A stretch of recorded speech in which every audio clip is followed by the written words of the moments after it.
Hello traders, in this lesson we will talk about support and resistance. Until now we have discussed Fibonacci trading rules, Fibonacci retracement and extension levels, which levels are used for trading setup, which for setting profit targets. But in essence, what do these levels represent? In simple terms, Fibonacci retracement and extension levels represents levels of support and resistance. So in this lesson we will talk about support and resistance. I believe that many of you already know this, but if some of these terms are still not clear to you, now we will explain them. It is very important that you know this.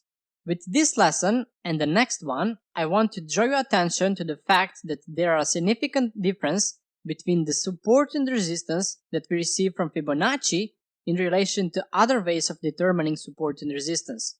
So let's see what this is all about. Okay, first, what is support or the level of support on the graphic?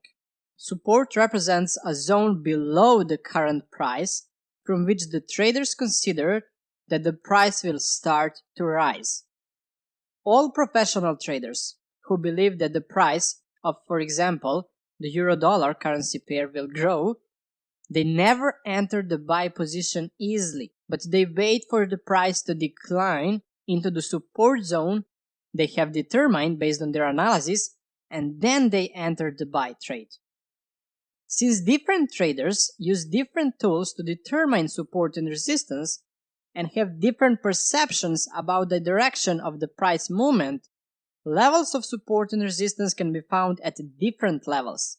For example, I think that the price will rise for example, this level. It does not mean that all traders think so. The support zone is important for traders for two reasons. The first is to find the level at which they will open the buy position, and the second important reason is that stop loss is placed below the support zone. Okay, for traders, resistance represents a certain zone above the current price from which traders considered the price will start to decline. So in the zone of resistance, traders open their sell trades, and above that zone they set stop loss. To determine these levels of support and resistance, traders use a variety of technical analysis tools and all possible information they have about a particular financial instrument. Success in determining these levels means success in trading. You will find out in the continuation of the course how these levels are more precisely determined on the graphic with the help of Fibonacci and other tools. Okay, let's continue. Traders often use the previous lows and highs to determine support and resistance.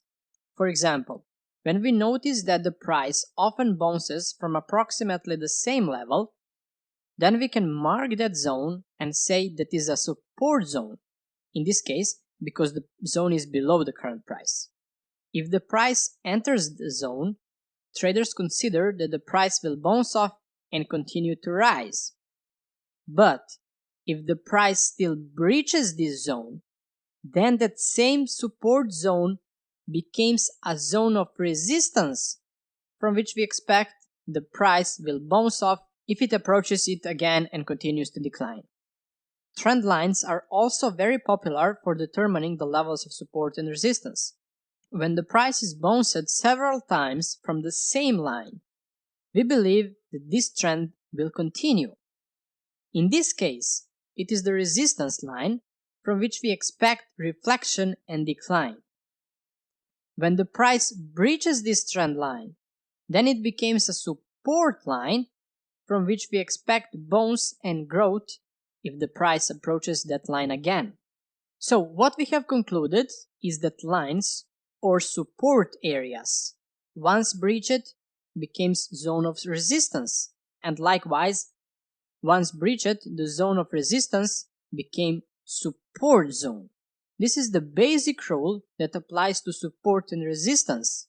However, when we define support and resistance with Fibonacci, this rule is invalid. We'll explain it all in the next lesson. See you.